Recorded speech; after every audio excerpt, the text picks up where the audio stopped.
MovieWeb.com. Now, I was just reading your director's statement, and it sounded like you had a shot, I guess, maybe somebody else wrote it. Sometimes that happens. But it seemed like you had shot a lot more of the film than what we actually see, and I'm wondering how in the editing process you kind of got it down to the simplest story that you wanted to tell.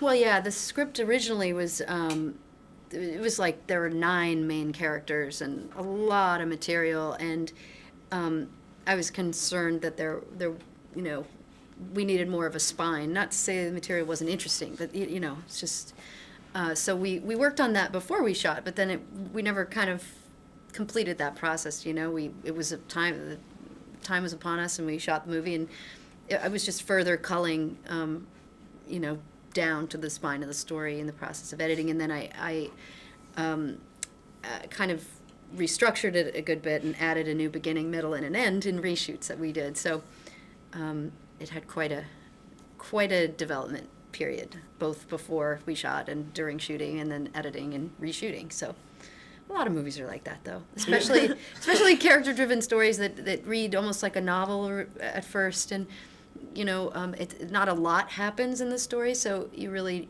need to make sure the themes are at least somewhat refined or focused. Otherwise it can just sort of feel episodic and not hang together. Well, do you take it as a compliment when you hear somebody say it almost felt too short?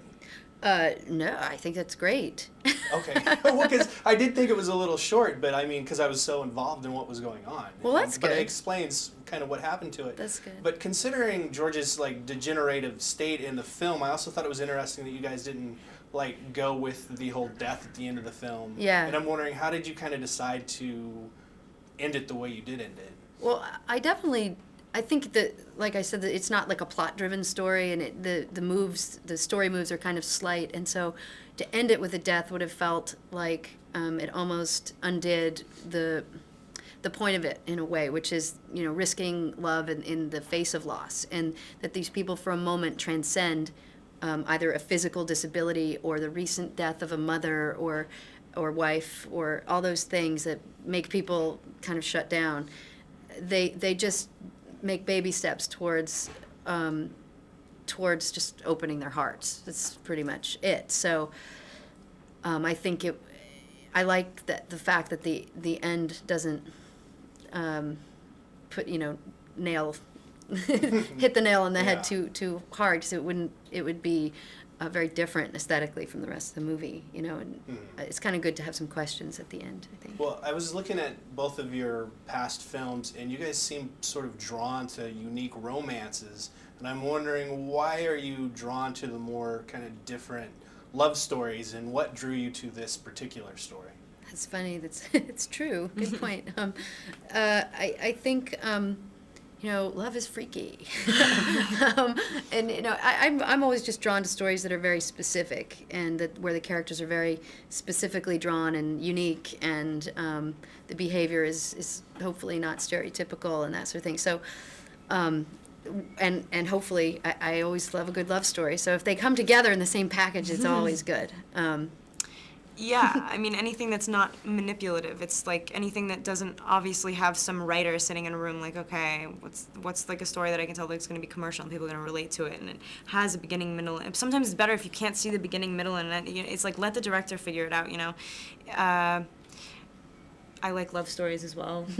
I just sort of generally am drawn to things that I find to be whole. Like if you read something and you think it's like a world that you can immerse yourself in and not feel ridiculous trying to become a part of, if you can integrate yourself into something that feels real and you get something from it, then do it.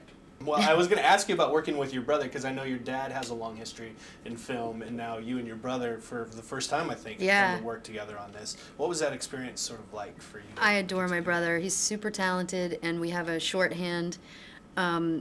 He's so adaptable, too. I mean, I had a 75-page shot list, which to some DPs might be a little obnoxious, but he was like, okay, we can roll with that, and we have a very, very similar aesthetic, so it was very easy for us to try to tell the story in the same way, and we did a lot of camera tests to make sure that we had the right camera body and lenses, and prepared and went ahead. But I also knew that he was exactly the right guy to run the set, because for me the atmosphere is so hugely a part of doing the job, you know, and allowing the actors the space to feel safe, to do their best work. And a lot of that is the director, but a lot of that also has to come from the DP and, you know, working with of course, the ADs and everything else. But that's really somebody who gently can kind of keep the work and the day happening on a low budget and a tremendously crazy schedule, but without yelling and screaming and making the actors feel totally safe.